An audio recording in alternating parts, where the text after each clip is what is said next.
نستعينه ونستغفره ونصلي على رسوله الكريم أما بعد أعوذ بالله من الشيطان الرجيم بسم الله الرحمن الرحيم رب اشرح لي صدري ويسر لي أمري واحلل عقدة من لساني يفقهوا قولي آمين يا رب العالمين۔ السلام علیکم ورحمۃ اللہ وبرکاتہ۔ یہ سیرہ سیشن کا جو ہم کر رہے ہیں پچھلے تقریباً 2 سال سے، آج اس کا پارٹ 103 ہے، اور ہم لوگ پہنچ چکے ہیں 8ویں سنہ ہجری میں، ہجرت کے بعد رسول صلی اللہ علیہ وسلم کے 8ویں سال میں، جہاں پر کہ فتح مکہ کے ہم بالکل قریب ہیں۔ انفیکٹ ہم اسی ٹاپک کو ڈسکس کریں، وہ تمام محرکات، وہ تمام چھوٹے چھوٹے واقعات جو فتح مکہ سے پہلے ہوتے ہیں، ہم انہی کو جو ہے وہ ڈسکس کر رہے ہیں۔ اینی ویز ہم تھوڑا سا جو ہے وہ اپنا پیچھے سے کنیکٹ کرتے ہیں۔ تو ہم کہاں تک پہنچے تھے؟ تو ہم پہنچے تھے کہ اس بات میں کوئی شبہ نہیں تھا کہ قریش اور ان کے حلیفوں نے جو کچھ کیا تھا، اس نے صلح حدیبیہ کی کھلی وہ جو ہے وہ بدعہدی تھی۔ انہوں نے وہ معاہدہ توڑ دیا تھا جو بنو سلیم اور بنو بکر کا ہم نے ذکر کیا تھا اپنی پچھلی ویڈیو میں۔ پلیز اس کو جا کے ضرور سنیں، اس کے ساتھ کنیکٹ کرنے کے لیے۔ اگر آپ پچھلی ویڈیوز نہیں سنیں گے تو آپ کو آگے پوری طرح سے سمجھ میں نہیں آئے گی۔ اور سیرہ جو ہے وہ ایک سٹوری کی طرح ہے، تو اگر آپ پیچھے سے کنیکٹ نہیں کریں گے اور آپ آج سے سننا شروع کریں گے تو شاید آپ کو بہت ساری چیزیں نہ سمجھ میں آئیں۔ ہاں، اس میں بہت ساری کہانیاں جو آپ نے بہت سنی ہوئی ہیں پہلے سے کسی نہ کسی کے منہ سے، لیکن اس کا اصل لطف اور اصل بینیفٹ یہی ہے کہ آپ اس کو ایک کرونولوجیکل آرڈر میں، ایک پورے آرڈر کے اندر سنیں، شروع سے آخر تک۔ تو اس بات میں کوئی شبہ نہیں تھا کہ قریش نے جو ہے وہ صلح حدیبیہ توڑ دیا تھا، اور بغیر کسی جواز کے، مطلب کوئی آبویس ریزن نہیں تھا۔ انہوں نے صرف اور صرف ایک اجازت دی اور ان کے اتنے لوگ مار ڈالے، بلکہ انہوں نے شہر الحرام کا بھی جو ہے وہ پاس نہیں کیا، اس مکہ کی جو حرمت تھی اس کا بھی پاس نہیں کیا۔ تو لیکن اس کے بعد ان کو بہت جلدی احساس بھی ہو گیا کہ انہوں نے جو ہے وہ کیا کام کیا، اور اس کے انجام کی سنگینی کو مد نظر رکھتے ہوئے انہوں نے آپس میں ایک مشاورت کی مجلس جو ہے وہ منعقد کی، جس میں طے پایا کہ وہ اپنے سپہ سالار کو، یا جو ان کا ڈی فیکٹو لیڈر تھا ابو سفیان، اس کو مدینہ بھیجیں گے، اور کہ وہ جا کے دوبارہ سے جو ہے وہ صلح حدیبیہ کی جو شقیں ہیں ان کو ریوائیو کرے، ان کی تجدید کرے، اور رسول صلی اللہ علیہ وسلم کے ساتھ کوئی نیا معاہدہ جو ہے اس کو وجود میں لے آئیں۔ اور ادھر رسول صلی اللہ علیہ وسلم نے صحابہ کرام کو پہلے ہی بتا دیا تھا کہ قریش اپنی اس عہد شکنی کے بعد اب کیا کرنے والے ہیں۔ چنانچہ رسول صلی اللہ علیہ وسلم نے فرمایا کہ گویا میں ابو سفیان کو دیکھ رہا ہوں کہ وہ عہد کو پھرنے سے پختہ کرنے اور مدت صلح کو بڑھانے کے لیے آ رہا ہے۔ رسول صلی اللہ علیہ وسلم کو تو تمام اطلاعات، علم الغیب جسے ہم کہتے ہیں، وہ اللہ تعالیٰ دیتے رہتے تھے وقتاً فوقتاً، تو وہ اسی طرح سے صحابہ کرام کو بیان کر رہے تھے۔ ادھر ابو سفیان طے شدہ قرارداد کے مطابق روانہ ہوا اور عسفان پہنچا تو بدیل بن ورقہ سے ملاقات ہوئی۔ یہ بدیل بن ورقہ جو ہے یہ مدینہ سے واپس آ رہے تھے، اور ابو سفیان سمجھ گیا کہ یہ نبی اکرم صلی اللہ علیہ وسلم کے پاس سے ہو کر آ رہے ہیں، تو ان سے پوچھا کہ بدیل کہاں سے آ رہے ہو؟ تو بدیل نے کہا میں خزاع کے ہمراہ اس ساحل اور وادی میں گیا ہوا تھا۔ کہ پوچھا کیا تم نے محمد صلی اللہ علیہ وسلم کے پاس نہیں گئے؟ تو بدیل نے کہا نہیں۔ مگر جب بدیل مکہ کی جانب روانہ ہو گیا تو ابو سفیان نے کہا کہ اگر وہ مدینہ گیا تھا تو وہاں اس نے اپنا اونٹ بھی ضرور چرایا ہوگا، اس کو چارہ کھلایا ہوگا، اور وہ چارہ جو ہے یوزلی مدینہ کی جو ڈیٹس تھیں، جو وہاں کی کھجوریں تھیں، ان سے بنتا تھا۔ تو ابو سفیان اس جگہ گیا جہاں پہ بدیل نے اپنا اونٹ بٹھایا ہوا تھا، اور وہاں جا کے اس کی مینگنیاں، اس کی جو ڈراپنگز تھیں وہ ڈھونڈنے لگا، اور پھر اس کی اور یہ ان کا طریقہ تھا جس کے بارے میں ہم پہلے بھی بات کر چکے ہیں کہ اس نے اس کی جو ڈراپنگز تھیں اس کے اونٹ کی، اس کو اٹھایا، اس کو کھول کے دیکھا، اور اس کے اندر سے اس کو مدینہ کی کھجوروں کی گٹھلیاں ملیں۔ اور ابو سفیان نے کہا کہ میں خدا کی قسم کھا کر کہتا ہوں کہ بدیل محمد صلی اللہ علیہ وسلم کے پاس سے ہو کر آئے۔ اب یہ چیز ہمیں کیا بتاتی ہے؟ یہ چیز ہمیں بتاتی ہے ابو سفیان کی ڈیسپریشن، کہ اس کو پتہ تو تھا کہ ڈیفینیٹلی یہ وہاں پر گئے ہیں، انہوں نے جا کے شکایت لگائی ہے ہماری اور کچھ نہ کچھ ہوا ہے، لیکن انہوں نے بتایا نہیں ہمیں. اس کا مطلب ہے کہ یہ سنگین جو ہے نا کچھ معاملات طے پائے ہیں جو کہ رسول صلی اللہ علیہ وسلم نے طے کیے ہیں، اور یہ کہ ابو سفیان کو اب اور بھی زیادہ جو ہے نا وہ ڈیسپریٹ ہو کر اور ایفیشینٹ ہو کے کام کرنا پڑے گا، ورنہ یہ معاملہ بڑا آؤٹ آف کنٹرول ہو سکتا ہے اور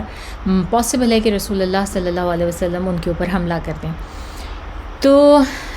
اس کے بعد جو ہے وہ سارے واقعہ جیسے کہ ہم نے دیکھا تھا کہ ابو سفیان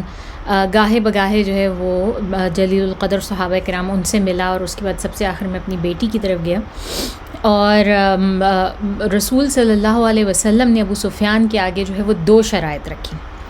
اور وہ یہ تھیں کہ یا تو خزاع قبیلے کا جو بلڈ منی تھا، جو ان کا خون بہا تھا، ان کے قبیلے کے جن لوگوں کو مارا تھا،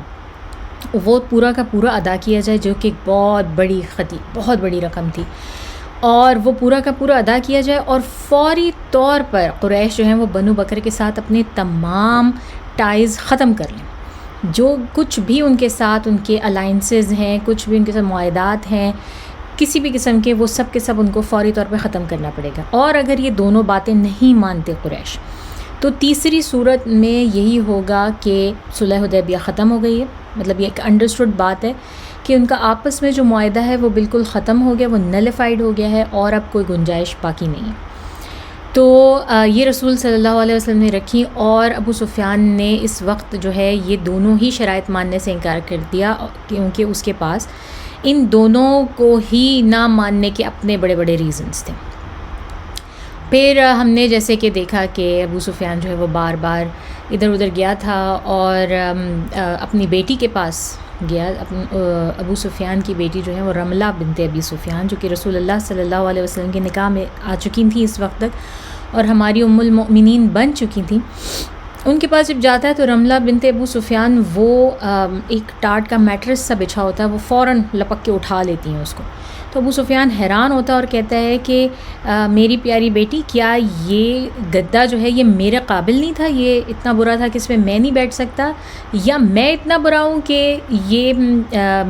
جو ہے وہ یہ میرے قابل نہیں تھا کہ مجھے اس پر نہیں بیٹھنا چاہیے تھا. تو رملہ بنت ابو سفیان کہتی ہیں کہ یہ رسول اللہ صلی اللہ علیہ وسلم کا بستر ہے، اور وہ یہاں پر آ کے تشریف رکھتے ہیں، اور مشرک جو ہیں وہ نجس ہوتے ہیں، تو میں آپ کو اس پہ نہیں بیٹھنے دے سکتی. تو جس پر یہ بہت ہی حیران اور پریشان ہوتے ہیں، اور ابو سفیان کہتے ہیں کہ مجھے نہیں پتہ کہ تمہیں کیا ہوا ہے میری بیٹی، مجھے لگتا ہے کہ جیسے کسی شیطان نے تمہیں ٹچ کر لیا ہے، یا تم بیسکلی ان ادر ورڈز ہم کہتے ہیں نا کہ جس طرح تم نے اپنا you have lost your mind, کہ تم نے اپنا سینسز کھو دیے کہ تم کیا بات کر رہی ہو. تو اس کے بعد ابو سفیان نے مسجد میں کھڑے ہو کر اعلان کیا کہ میں لوگوں کے درمیان امان کا اعلان کر رہا ہوں کہ کوئی ہے جو ہمیں قریش مکہ کو جو ہے وہ امان دے سکے. اور پھر یہ اپنے اونٹ پر سوار ہوا اور مکہ سے چلا گیا. قریش کے پاس پہنچا تو وہ لوگ پوچھنے لگے کہ بھائی کیا حال ہوا، کیا کیا وہاں پر، کیسے رہا سارا کچھ. تو ابو سفیان نے کہا کہ میں محمد صلی اللہ علیہ وسلم کے پاس گیا تھا، بات کی تو انہوں نے کوئی جواب ہی نہیں دیا مجھے. اور پھر ابو قحافہ کے بیٹے یعنی کہ ابو بکر صدیق رضی اللہ تعالیٰ عنہ کے پاس گیا تو ان کے اندر بھی کوئی بھلائی نہیں پائی. اس کے بعد میں عمر بن خطاب رضی اللہ تعالیٰ عنہ کے پاس گیا تو انہیں تو سب سے بڑھ کر کٹر دشمن پایا. اور پھر حضرت علی کے پاس گیا تو انہیں سب سے نرم پایا. اور اس نے مجھے ایک رائے دی اور میں نے اس پر بھی عمل کیا، لیکن پتہ نہیں وہ کارآمد ہوئی بھی ہے یا نہیں. تو لوگوں نے پوچھا وہ کیا رائے تھی ابو سفیان؟ تو ابو سفیان نے بتایا کہ وہ رائے یہ تھی کہ میں لوگوں کے درمیان جا کے امان کا اعلان کروں، ان سے امان مانگوں، اور میں نے ایسا ہی کیا. قریش نے کہا تو کیا محمد نے اس کو نافذ کیا صلی اللہ علیہ وسلم نے؟ تو ابو سفیان نے کہا کہ نہیں. لوگوں نے کہا کہ جو قریش کے لوگ تھے انہوں نے ابو سفیان سے کہا کہ جا تیری تباہی ہو، اس شخص علی رضی اللہ تعالیٰ عنہ نے تیرے ساتھ مذاق کیا، محض مذاق کیا، اور تو اس کے مذاق میں آ گیا. اور ابو سفیان نے کہا خدا کی قسم اس کے علاوہ کوئی اور صورت نہ بن سکی. تو یعنی کہ ابو سفیان نے جا کے جو ہے نا وہ بہت ڈیٹیل میں قریش کو جو ہے سارا ماجرا سنایا کہ میرے ساتھ یہ ہوا اور اس طرح کا سلوک ہوا، اور ان کے کیریکٹرز کی بھی خلفائے راشدین جو ہیں ہمارے، ان کے کیریکٹرز کی بھی پوری گواہی دی اور بتایا کہ کیا ہو سکا. اور وہ لوگ سمجھ گئے، جو قریش والے تھے وہ سمجھ گئے کہ رسول اللہ صلی اللہ علیہ وسلم کا کوئی ارادہ نہیں ہے کسی قسم کی مصالحت پر آنے کا، اور ابو سفیان کو صرف انہوں نے جیسے کہتے ہیں نا کہ ان کا مذاق اڑا کر اور ان کی تذلیل کر کر ہی واپس بھیجا. تو اب جب ابو سفیان مکہ سے نکل آتے ہیں، اب ہم اپنا مدینہ سے نکل آتے ہیں، ہم اپنا کیمرہ واپس مدینہ کے اوپر شفٹ کرتے ہیں، تو رسول صلی اللہ علیہ وسلم پیچھے سے کیا کرتے ہیں کہ وہ اناؤنس کرتے ہیں، جو کہ ان کا طریقہ تھا مسجد نبوی میں. وہ اناؤنس کیا کرتے تھے کہ ہم سب ایک بہت بڑے ایکسپیڈیشن پہ جا رہے ہیں، ہم سب ایک بہت بڑی مہم کے اوپر جا رہے ہیں، تو ہر ایک کو جو ہے وہ اس کے لیے تیاری کرنی ہے، اپنی تیاری پکڑ لو. ابھی کچھ اس کے علاوہ مزید کوئی ڈیٹیلز نہیں دیتے رسول صلی اللہ علیہ وسلم. تو اب یہ اسلامک شریعہ ہے کہ جب کوئی جو سب سے بڑا لیڈر ہوتا ہے یا خلیفہ ہوتا ہے، جب وہ لوگوں کو تیاری کا حکم دیتے ہیں تو وہ فرض عین بن جاتا ہے، وہ ان کے اوپر فرض ہو جاتا ہے کہ انہیں ہر حالت میں جو ہے وہ کرنا ہی ہے. مسلمانوں کو اس وقت ہرگز کسی کو کچھ نہیں معلوم کہ وہ کہاں جا رہے ہیں، کیوں جا رہے ہیں، کس لیے جا رہے ہیں، کیا کرنا ہے انہیں، بس ان کو تیاری کا حکم دیا گیا. اور کیونکہ یہ ڈائریکٹلی ہمارے نبی اکرم صلی اللہ علیہ وسلم سے مسلمانوں کی لیڈر کی طرف سے آ رہا ہے، تو کسی کے پاس کوئی گنجائش نہیں اس میں سوال کی یا اس پر نہ عمل کرنے کی. تو ہر ایک کو اس پر عمل کرنا ہے، یہ فرض عین بن چکا ہے ان کے لیے. ہر کیپیبل مرد جو ہے وہ اس مہم کا حصہ بنے گا. یہ ایک نارمل لا تھا، تو یہ ایک جنرل رول تھا جسے آپ کہتے ہیں رسول صلی اللہ علیہ وسلم کا. تو ہر ایک جو کیپیبل مرد تھا اس نے اس وقت میں ان کا ساتھ دینا تھا اور انہوں نے ساتھ میں چلنا تھا. تو اب فیملیز نے پورا جو ہے وہ اپنے آپ کو پریپیئر کرنا تھا، جانا تھا. تو رسول صلی اللہ علیہ وسلم نے ان کو جیسے کہ کافی وقت دیا،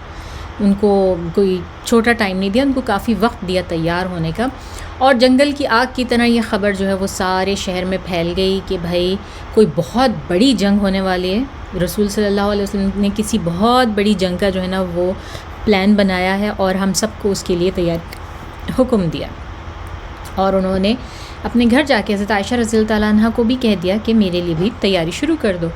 اور انہوں نے بھی ان کی پیکنگ وغیرہ شروع کر دی، جو بھی اس وقت کا نارم تھا اور ضروریات کی چیزیں تھیں، ظاہر کھانا پینا، رخت سفر اور سارا کچھ. تو اسی اثناء میں ابو بکر صدیق رضی اللہ تعالیٰ عنہ اپنی بیٹی حضرت عائشہ رضی اللہ تعالیٰ عنہ کے گھر جاتے ہیں اور ان سے پوچھتے ہیں کہ بیٹی کیا تم نے سنا جو رسول صلی اللہ علیہ وسلم نے جو ہمیں کال آف پریپریشن دی ہے، کیا وہ تم نے سنی؟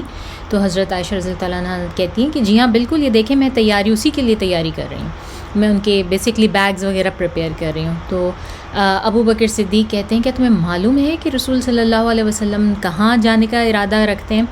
تو حضرت عائشہ رضی اللہ تعالیٰ عنہ بھی کہتی ہیں کہ نہیں واللہ مجھے تو کچھ بھی نہیں معلوم، کہ انہوں نے بس مجھے پیکنگ کا حکم دیا ہے اور مجھے کچھ نہیں بتایا.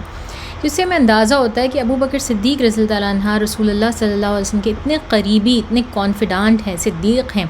صدیق اکبر ہیں، لیکن اس مہم کے موقع پر رسول اللہ صلی اللہ علیہ وسلم انہیں بھی ہرگز کچھ نہیں بتاتے کہ وہ کہاں جا رہے ہیں، کیوں جا رہے ہیں، کس طرح جا رہے ہیں. اور اس کے بعد ابو بکر صدیق واپس آ جاتے ہیں اور وہ بھی اپنی تیاری شروع کر دیتے ہیں. تو اور ایسا کیوں ہے؟ اس میں یہ مطلب ہرگز نہیں ہے کہ رسول صلی اللہ علیہ وسلم ان لوگوں پہ ٹرسٹ نہیں کرتے یا ان کا جو ہے وہ کوئی اور ایشوز ہیں یا ان کو کوئی خطرہ ہے ان سے، ایسی کوئی بات نہیں ہے. بات یہ ہے کہ جو لیڈر ہوتا ہے اس کو حکمت بعض اوقات معلوم ہوتی ہے کسی مہم پہ جانے کی، کہ اس کو خفیہ رکھنے میں جو ہے وہ زیادہ مسلمانوں کا ہی بھلا زیادہ ہے، بجائے اس کے کہ سب کو پہلے سے ہی اندازہ ہو، پتہ ہو اور وہ بات لیک ہو جائے. بہتر یہ ہوتا ہے کہ اس چیز کو خفیہ رکھا جائے. تو رسول صلی اللہ علیہ وسلم اخفا فرما رہے ہیں اور وہ اس موقع پر دعا بھی کرتے ہیں اللہ تعالیٰ سے کہ یا اللہ میرے پلانس کو جو ہے وہ خفیہ رکھیں جب تک کہ وہ ایگزیکیوٹ نہ ہو جائیں سکسیزفلی. تو وہ ان سے جو ہے وہ اس کو رکھتے ہیں کہ ہم اپنے بہت ہی کسی ٹرسٹڈ فرینڈ کو یہ کہہ کے بتا تو دیتے ہیں کہ دیکھو میں تمہیں ایک بات بتانے لگی ہوں کہ تم آگے کسی کو نہیں بتانا، ہرگز نہیں بتانا، لیکن اس کی بھی اپنی کوئی اور ٹرسٹڈ فرینڈ بھی ہو سکتی ہے اور پھر وہ اس کو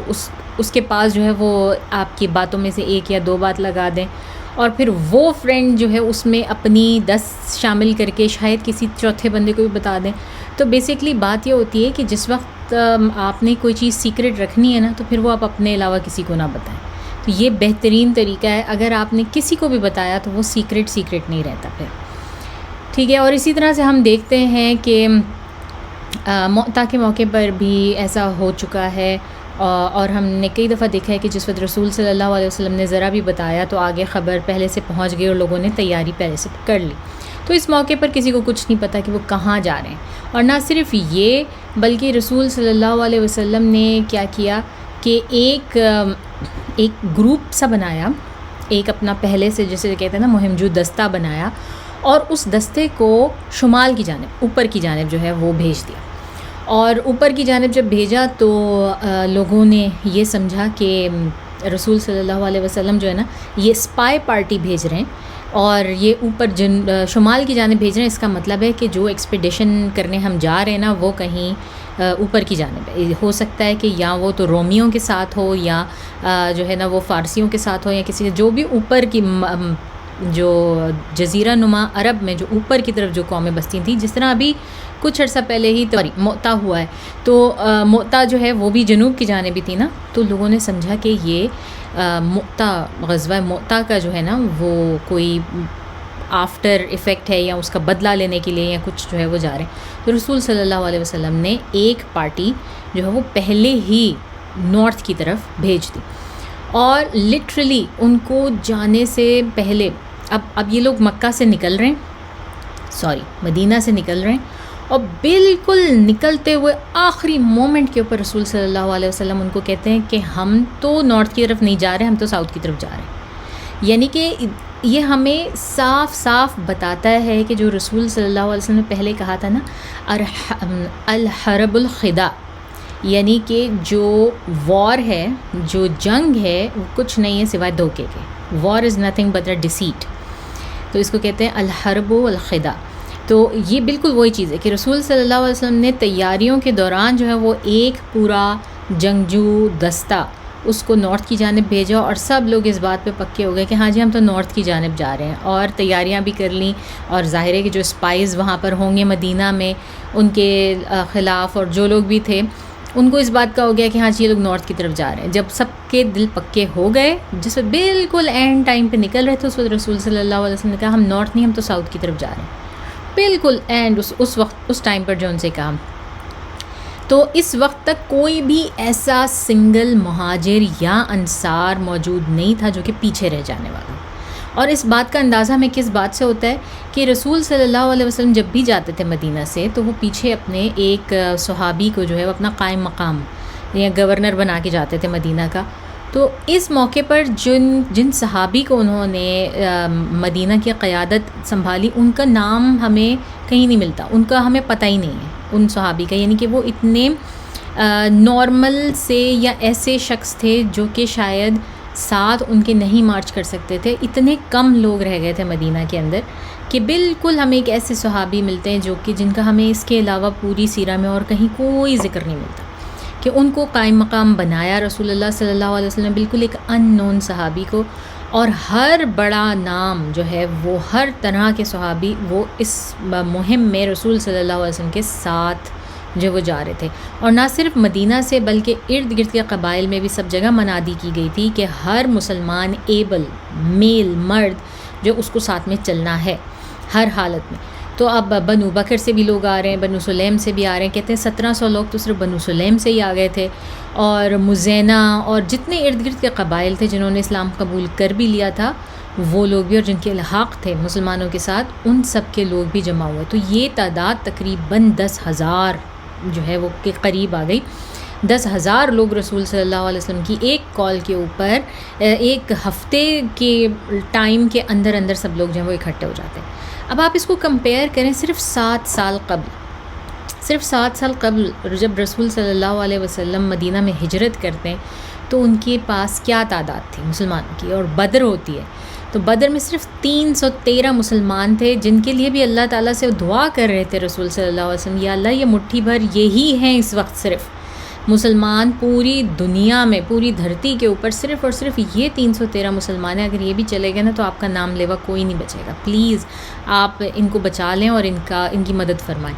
اس وقت رسول صلی اللہ علیہ وسلم یہ کہہ رہے ہیں، اور 7 سال کے عرصے میں یہ ایک ایسا ریولوشن ہے جس کی مثال آپ کو پوری دنیا میں نہیں ملتی. اگر آپ ہسٹری پڑھیں اور آپ ہسٹری کو دیکھیں، آپ دنیا کے بڑے بڑے ریولوشنز دیکھیں، اتنے کم عرصے میں اتنی بڑی تعداد، اور ایسے دور میں جس میں آپ کے پاس کمیونیکیشن کا کوئی ذریعہ نہیں ہے دور دور تک، اس میں اتنی بڑی تعداد جو ہے وہ ایک شخص کے بینر کے انڈر اکٹھی ہو جائے اور ان کے ایک حکم پر اتنی جلدی جو ہے وہ سب اکٹھے ہو کر ان کے پیچھے کوچ کرنا شروع کر دیں، تو اس کی ہمیں کوئی مثال کہیں پر بھی نہیں ملتی ہے. تو یہ بہت بڑی کامیابی تھی، اور یہ وہی کامیابی تھی جس کا اللہ تعالیٰ سورہ فتح میں ذکر کرتے ہیں. صلح حدیبیہ کے ماننے کو تیار نہیں تھا کہ صلح حدیبیہ جو ہے وہ کامیابی ہے، مگر آپ دیکھیں کہ یہ سارے ڈومینوز جو ہیں وہ گر رہے ہیں ایک کے بعد ایک اسی صلح حدیبیہ کی وجہ سے. اور یہ وہی صلح حدیبیہ تھی جو کہ توڑی ہے قریش نے، جس کے بعد یہ مقام آیا ہے کہ جس کے اوپر رسول صلی اللہ علیہ وسلم کے پیچھے 10,000 صحابہ کرام ان کے ساتھ جانے کو تیار ہو گئے. اب جناب یہ ہوتا ہے کہ اب یہ 10,000 لوگ مدینہ سے باہر مارچ کرتے ہیں، اور پھر رسول صلی اللہ علیہ وسلم وہی جس طرح دعا کرتے تھے نکلنے سے پہلے وہ دعا کرتے ہیں،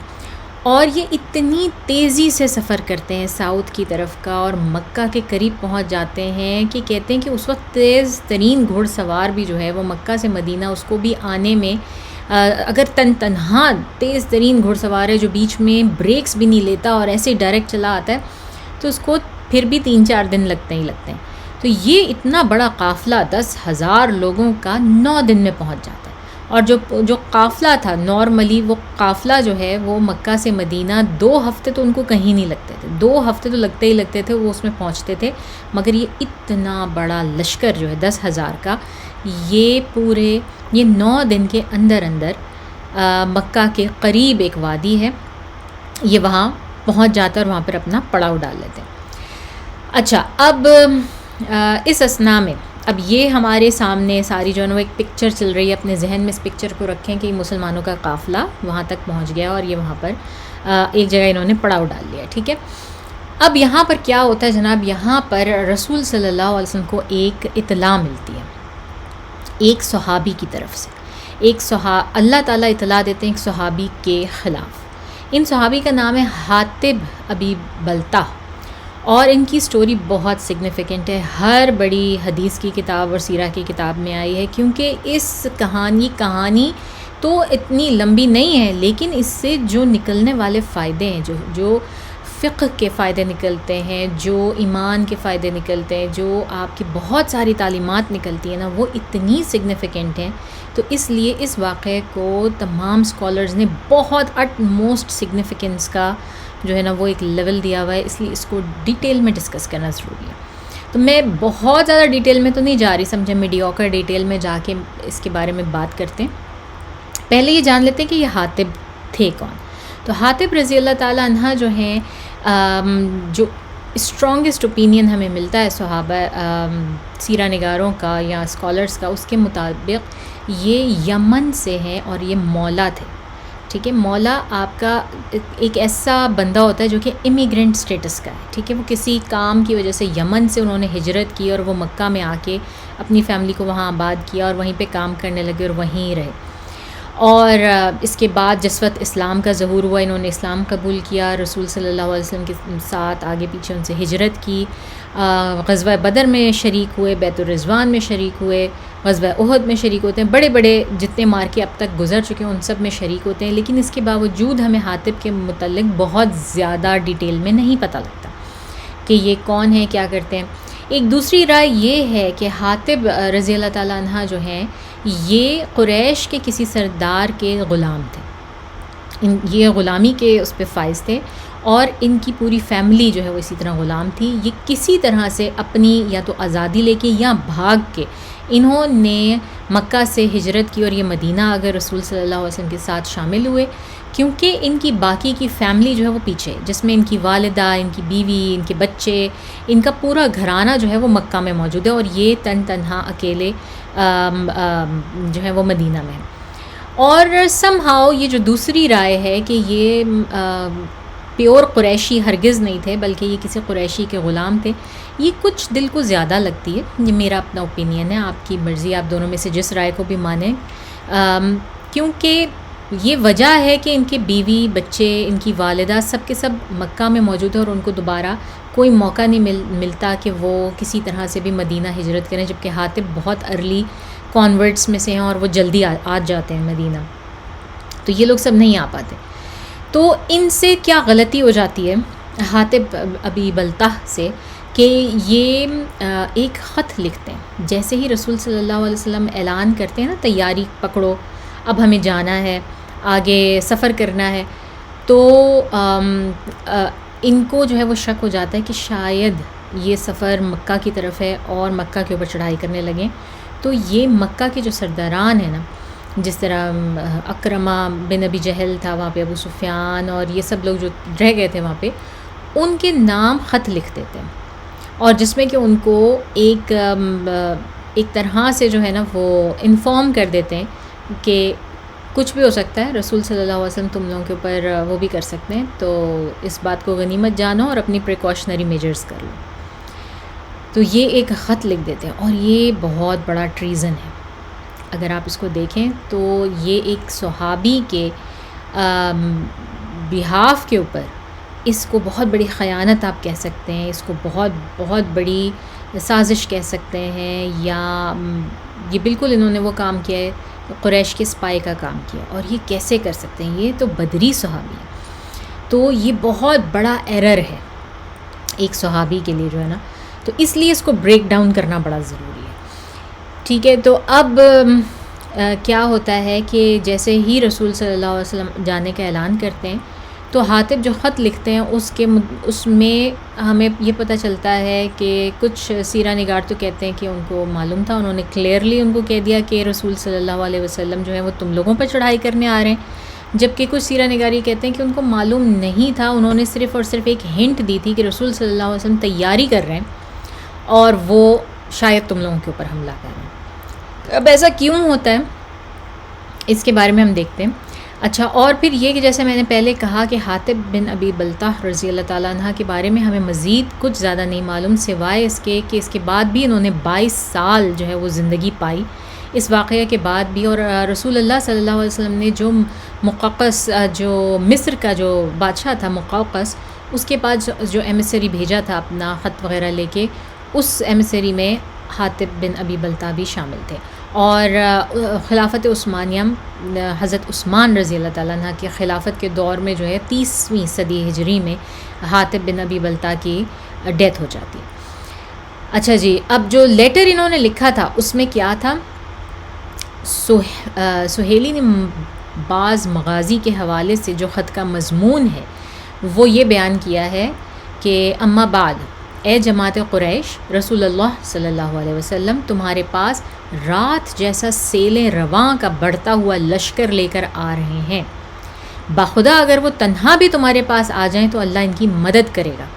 اور تم ان سے مقابلہ نہ کر پاؤ گے، اور ان سے اپنا وعدہ پورا کر کے رہے گا، لہٰذا تم لوگ اپنے متعلق سوچ لو. والسلام واقدی. اچھا، اب یہ جو ہے وہ خط کا متن ہمیں ملتا ہے اکثر کتابوں کے اندر. اور بھی روایات ہمیں ملتی ہیں واقدی سے، اور ایک اور مرسل سند ہے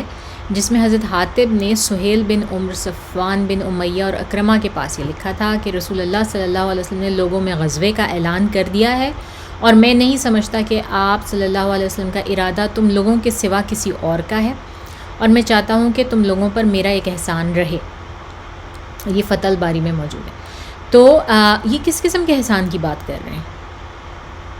یہ اپنے اس خط میں اب انہوں نے اس کے علاوہ تو کچھ نہیں لکھا کہ کیا تیاریاں ہیں، کتنے لوگ آ رہے ہیں، اس طرح کی کوئی ڈیٹیل نہیں لکھی. بس یہ لکھا ہے کہ رسول صلی اللہ علیہ وسلم نے ایک غزوے کا اعلان کیا اور میرا خیال ہے کہ وہ تم لوگوں کی طرف ہے، تو میں تمہیں انفارم اس لیے کر رہا ہوں تاکہ تم میرے اس احسان کو مانو، اس کو یاد رکھو. اچھا، یہ ہم آگے دیکھتے ہیں کہ کیا ہوتا ہے. بیسکلی حاطب بن ابی بلتہ جو ہیں، انہوں نے رضی اللہ تعالیٰ عنہ نے ایک جسے کہتے ہیں رسول صلی اللہ علیہ وسلم کا جو راز تھا، جس کو انہوں نے اتنا خفیہ رکھا کہ اپنے کسی صحابی کو بھی نہیں بتایا، اپنے کسی قریبی کانفیڈانٹ حضرت ابو بکر صدیق رضی اللہ تعالیٰ عنہ، اور پھر وہاں پہ ابو عبیدہ رضی اللہ تعالیٰ عنہ ہے، حضرت عمر فاروق رضی اللہ تعالیٰ عنہ، حضرت علی رضی اللہ تعالیٰ عنہ، کسی کو نہیں بتاتے. اور حاطب جو ہے وہ بیسکلی وہ بینز اسپل کر دیتے ہیں. اور یہ خط جو ہے وہ حاطب کیا کرتے ہیں کہ ایک عورت کو ہائر کرتے ہیں جو کہ کوئی اور مولا تھی یا کسی کی غلام تھی قریش میں، اور ایک چھوٹے سے قافلے کے ساتھ یہ عورت قریش کی جانب، مکہ کی جانب جا رہی تھی. اس کو پیسے وغیرہ دیتے ہیں، اس کو ہائر کرتے ہیں، اور اس کو کہتے ہیں کہ یہ خط تم نے اسمگل کرنا ہے قریش کے جو بڑے یہ حکمران ہیں ان تک پہنچانا ہے. تو بیسکلی یہ اسمگلنگ کے لیے اس کو خطیر رقم بھی دیتے ہیں. اور یہ عورت جو ہے وہ نکل جاتی ہے مدینہ سے اپنے قافلے کے ساتھ، اور یہ عورت کوئی مسلمان عورت نہیں ہوتی. اس کا بھی ہمیں نام نہیں پتہ، اور پتہ بھی ہو تو ہمیں اس کی کوئی ایسا ضرورت نہیں ہے، کیونکہ ہم نہ اس سے پہلے نہ اس کے بعد میں سیرہ میں کبھی کوئی ذکر نہیں پاتے اس عورت کا. تو اب یہ عورت جو ہے وہ لے کر جا رہی ہے اور یہ مدینہ سے نکل چکی ہے. ٹھیک ہے. اور یہ کیا کرتی ہے، یہ اس کو ایک ایسی جگہ چھپا لیتی ہے اس خط کو کہ کسی کو پتہ نہیں چلتا کہاں پر ہے یہ خط اور کس طرح سے ہے. تو اب یہ بات بھی نوٹس کرنے کی، حاطب نے ایک ایسے انسان کو اس کام کے لیے چوز کیا جو کہ بالکل کوئی نون نہیں ہے، وہ بھی بالکل ان نون پرسنالٹی ہے، جتنی آپ ان نون کہہ سکتے ہیں کہ جس کی کوئی حیثیت نہیں ہے، کوئی اتنا مقام نہیں ہے، جن کے بارے میں ہم کوئی نہیں جانتے، جن کے بارے میں شاید مدینہ میں بھی کوئی لوگ جو ہیں وہ کوئی خاص نہیں جانتے تھے. تو ان کے جو ہے وہ ان کو دے دیتے ہیں حاطبی خط لے جانے کے لیے. اب کوئی بھی اس بات کو فگر آؤٹ نہیں کر سکتا. ظاہر ہے رات کی کسی پہر ہوئی ہے، کس طرح ہوئی، کسی کو نہیں معلوم کہ حاطب بن ابی بلتع نے جو ہے یہ غلطی کر دی ہے اور یہ ان سے بہت بڑا گناہ سرزد ہو گیا ہے، کسی کو نہیں معلوم. لیکن اللہ سبحانہ تعالیٰ جو ہے وہ جبرائیل امین رضی اللہ تعالیٰ عنہ کو علیہ السلام کو بھیجتے ہیں رسول اللہ صلی اللہ علیہ وسلم کے پاس، اور ان کو ڈیٹیل میں جبرائیل امین جو ہے نا وہ ایک ایک بات بتا دیتے ہیں رسول اللہ صلی اللہ علیہ وسلم کو، ڈاؤن ٹو دا ڈیٹیل کہ وہ عورت دکھتی کیسی ہے اور کس طرح کی سواری پہ سوار اور اس وقت کہاں ہوگی اور کیا ہوگی.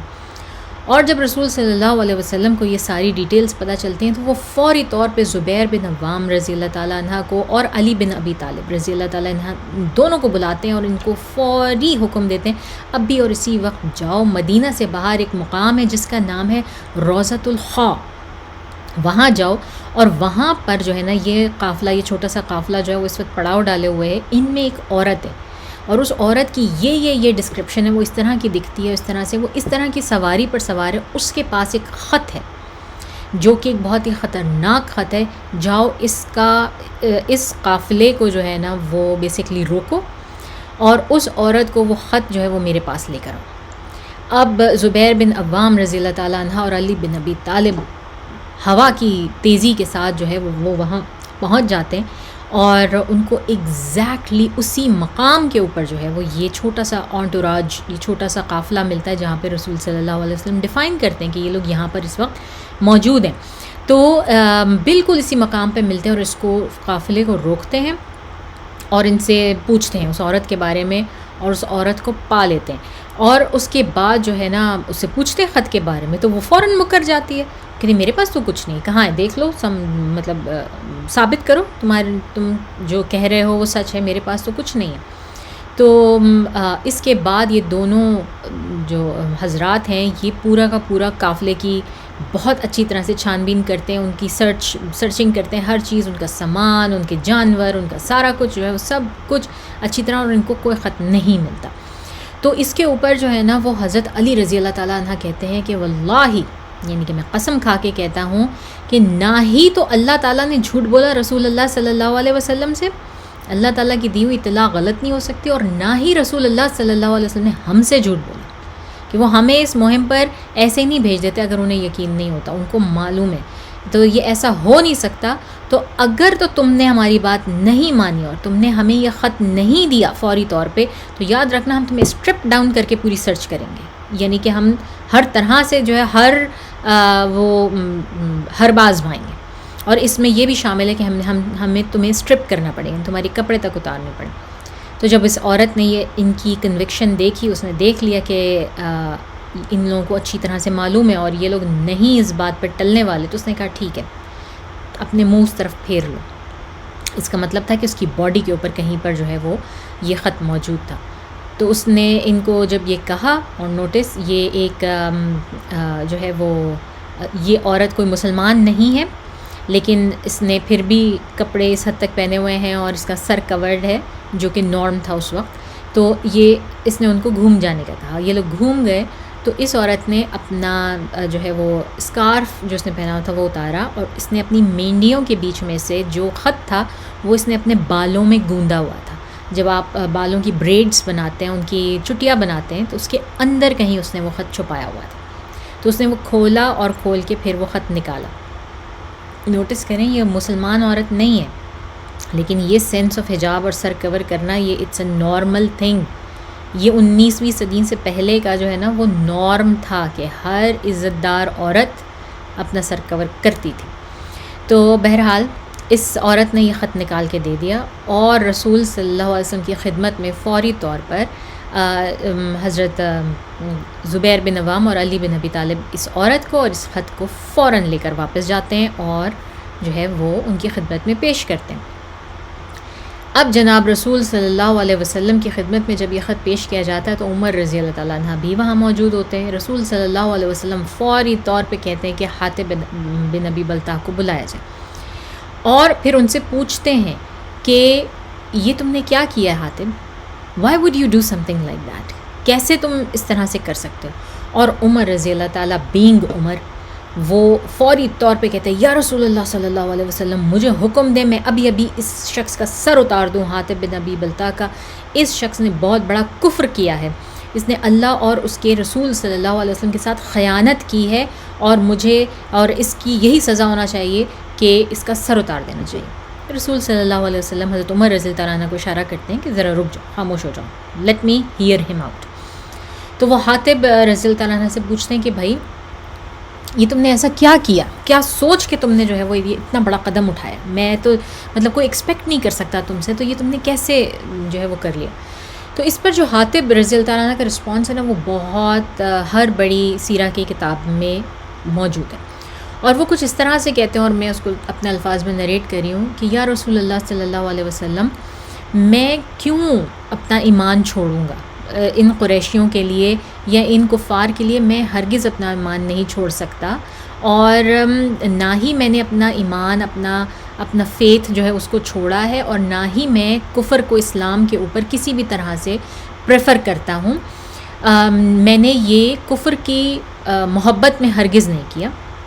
اور میرا دل میرا ایمان ہرگز نہیں بدلا، میں ابھی بھی مسلمان ہوں. بیسکلی کہ میں نہیں چاہتا تھا کہ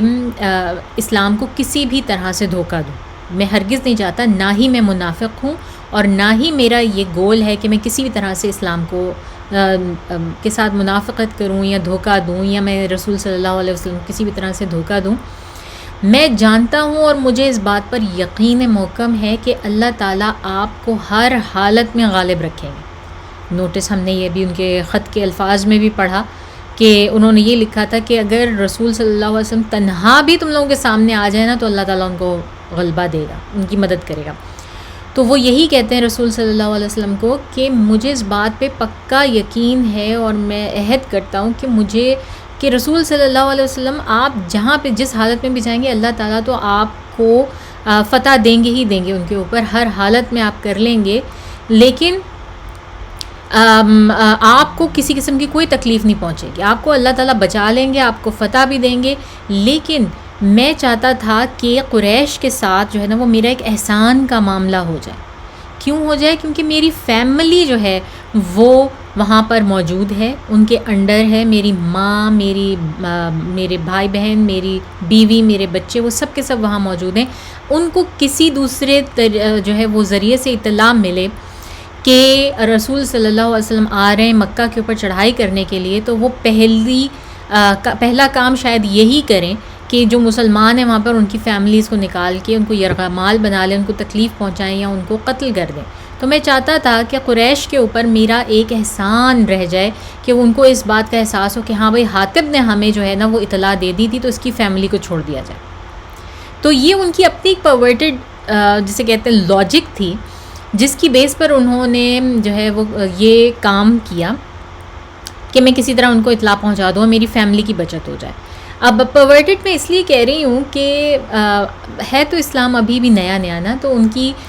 ایمان ہونے کے باوجود وہ اس بات کو بھول گئے کہ جو اللہ رسول صلی اللہ علیہ وسلم کو بچائے گا وہی ان کی فیملی کو بھی تو بچا سکتے ہیں نا. تو ان کو اس کی ضرورت نہیں تھی، لیکن بہرحال سم ہاؤ یہ ان کی اپنی لاجک تھی، پرورٹڈ لاجک تھی، جس کے بہاف پر انہوں نے یہ کام کیا. اب حضرت عمر رضی اللہ تعالیٰ عنہ ان کی بات سن کر بھی جو ہے نا وہاں پہ کھڑے ہوئے ہیں اور ریڈی ٹو گو ہیں کہ بس مجھے اشارہ کریں میں ان کی گردن اتار دوں.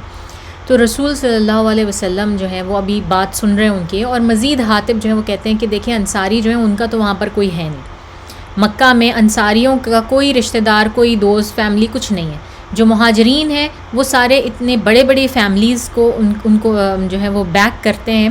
کہ ان کی فیملیز ان کو یا ان کے گھر والوں کو کوئی نقصان نہیں پہنچائیں گی. وہ اتنے بڑے بڑے قبیلے کے سرداران میں سے ہیں یا کچھ بھی ہیں، وہ ایک میں ہی ہوں بیچارہ جس کی کوئی فیملی ایسا نہیں ہے، کوئی فیملی بیک گراؤنڈ نہیں ہے، کچھ بھی ایسا نہیں ہے کہ میری فیملی کو کسی بھی قسم کی سپورٹ ہو وہاں پہ. یہ سب ان کو بتا رہے ہیں. تو بہرحال یہ سارا کچھ جو ہے وہ حاطب رضی اللہ عنہ رسول اللہ صلی اللہ علیہ وسلم کو بتاتے ہیں، اور رسول صلی اللہ علیہ وسلم کہتے ہیں حاطب نے سچ بولا ہے. حاطب جو کچھ کہہ رہا ہے وہ بالکل سچ کہہ رہا ہے. یقیناً آن دا بیک ہینڈ اللہ تعالیٰ نے حضرت جبرائیل علیہ السلام کے ذریعے رسول اللہ صلی اللہ علیہ وسلم کو جو ہے وہ اطلاع دے دی، اور رسول صلی اللہ علیہ وسلم معاف کر دیتے ہیں حاطب رضی اللہ تعالیٰ عنہ کو، اور کہتے ہیں کہ یہ جو کچھ کہہ رہے ہیں بالکل سچ کہہ رہے ہیں، اس کے علاوہ ان کی کوئی اور نیت نہیں تھی، اور حاطب کے بارے میں کوئی اس سے زیادہ کوئی بری بات نہیں کرے گا. تو عمر رضی اللہ تعالیٰ عنہ وہی مطلب جب تک کہ وہ ان کی لاجک سیٹسفائی نہیں ہو جاتی تھی نا، وہ بیسکلی کویسچن بھی کرتے رہتے تھے، وہ اس پہ غصہ بھی ہوتے رہتے تھے، مگر یہ پیورلی جسے کہتے ہیں نا محبت میں تھا. یہ دین کی، اسلام کی محبت اور جاننے کے لیے کہ مزید کہ اس میں کیا صحیح ہے اور اس میں کیا لاجک ہے جو یہ بات ہو رہی ہے. تو وہی بات ہے کہ عمر رضی اللہ تعالیٰ عنہ ابھی بھی فیومنگ کر رہے ہیں اور کہتے ہیں کہ مگر یا رسول اللہ انہوں نے تو خیانت کی ہے، آپ مجھے حکم دیں میں ان کا قتل کروں، ان کے اب قتل واجب ہو جاتا ہے، انہوں نے خیانت کی، انہوں نے بٹرے کیا ہے بیسکلی. تو اب پہلے وہ کہتے ہیں، ان کو کہتے ہیں کہ یہ منافق ہیں، یہ بدل گئے ہیں، ان کا دل بدل گیا ہے، اور انہوں نے رسول صلی اللہ علیہ وسلم اور اللہ کا جو حکم ہے اس کو ریجیکٹ کر دیا. تو یہ کفر ہے، یہ خیانت ہے، یہ جو ہے منافقت ہے، یہ کفر ہے. لیکن اب وہ کہہ رہے ہیں کہ نہیں، ان کا ایمان تو شاید ہے لیکن یہ ایک سپائی بن گئے ہیں، انہوں نے خیانت کی ہے اس میں. تو دو چیزوں کا جو ہے نا عمر رضی اللہ تعالیٰ عنہ ان کے اوپر الزام لگاتے ہیں. ایک ہے ردہ، کہ یہ دین اسلام سے باہر نکل گئے، خارج ہو گئے، انہوں نے کیونکہ اللہ اور اس کے رسول کی بات نہیں مانی تو یہ کفر کے زمرے میں آتا ہے، یہ دین اسلام سے خارج ہو گئے. اور دوسری چیز ہے عقوبہ، یعنی کہ انہوں نے دوسری بات یہ کہ نہیں چلو ایمان ان میں موجود ہے، کفر شاید نہیں ہے لیکن انہوں نے خیانت کی ہے. اور یہ خیانت جو ٹریزن ہے، اس کا تو آج تک بھی ہر ملک کے لاء میں جو اس کی وہ ہے، اس کی سزا ہے، وہ صرف اور صرف موت ہے. چاہے آپ کچھ بھی کر لیں، آپ ہسٹری میں، آپ کسی بھی ملک کی ہسٹری میں ان کے اٹھا کے واقعات دیکھ لیں جن لوگوں کو سزائے موت دی گئی ہیں، اس میں سے آپ کو زیادہ تر وہ ملیں گے جن کے اوپر اسپائنگ کا الزام ہے، کہ آپ نے اپنے ملک کے سیکرٹ جو کسی اور کو بیچے ہیں یا کسی اور کی مدد کی اپنے ملک کے خلاف. تو یہ جو ٹریزن ہے اس کی سزا تو ہمیشہ موت ہی ہوتی ہے، قتل ہی ہوتی ہے. تو حضرت عمر رضی اللہ تعالیٰ عنہ جو ہے نا وہ اس چیز کے اوپر رسول اللہ صلی اللہ علیہ وسلم سے آپ کہہ لیں کویسچننگ کر رہے ہیں، ان سے بات کر رہے ہیں کہ یہ کیسے ان کو جو ہے وہ اس سے خلاصی دی جا سکتی. تو رسول صلی اللہ علیہ وسلم کہتے ہیں کیا تم نے نہیں دیکھا کہ حاطب بن بلتع رضی اللہ تعالیٰ عنہ نے بدر میں موجود تھے، یہ بدریون میں سے ہیں، اور کیا تمہیں نہیں معلوم او عمر کہ اللہ تعالیٰ نے بدریوں کے تمام تر گناہ جو ہے معاف کر فرما دیے ہیں، اور بدریوں کے بارے میں حکم دیا ہے کہ تم جو چاہے کرو، تم پر کوئی گناہ نہیں. اور اس کے الفاظ اس طرح ہیں اعملوا ما شئتم فقد غفرت لکم. یعنی کہ جو کچھ بھی کریں ڈو ایز یو پلیز. اللہ تعالیٰ کہتے ہیں کہ جو چاہے مرضی کرو، میں نے تمہیں معاف فرما دیا ہے. تو عمر رضی اللہ عنہ جیسے یہ سنتے ہیں ایک دم جیسے ان کی جیسے کہتے ہیں نا بتی روشن دماغ کی ہو جاتی ہے، اور ان کو خیال آتا ہے وہ خود بھی تو بدری ہیں. اور عمر رضی اللہ عنہ کی یہ بہت ہی خوبصورت عادت تھی، اور ہم دیکھتے ہیں کہ تھرو آؤٹ ان کی اپنی سیرہ میں یہ چیز چلتی ہے کہ جیسے ہی ان کی بات سمجھ میں آ جاتی نا، وہ نہ اس پہ بحث مباحثہ کرتے ہیں، وہ فوری طور پہ اپنا تزکیہ کرتے ہیں، فوری طور پہ جو ہے نا وہ اس معاملے میں ایک دم ٹھنڈے بھی ہو جاتے ہیں اور بالکل ہمبل بھی ہو جاتے ہیں اور رونا شروع کر دیتے ہیں. ان کی آنکھوں میں آنسو آ جاتے ہیں کہ اچھا میں نے یہ پوائنٹ مس کر دیا، یقیناً میں نہیں وہ جانتا جو رسول اللہ صلی اللہ علیہ وسلم اور اللہ تعالیٰ جانتے تھے، اور وہ اس معاملے میں بحث بازی بالکل ختم کر دیتے ہیں. اور اس موقع پر اللہ تعالیٰ سورہ ممتحنہ جو ہے وہ اتارتے ہیں. ان کی شروع کی آیات جو ہیں اگر ہم اس کا ترجمہ دیکھیں، سورہ ممتحنہ شروع ہوتی یا ایھا الذین آمنو سے، اور اس کی پہلی آیت کا مطلب ہے مومنو اگر تم میری راہ میں لڑنے اور میری خوشنودی طلب کرنے کے لیے مکے سے نکلے ہو تو میرے اور اپنے دشمنوں کو ہرگز دوست نہ بنا.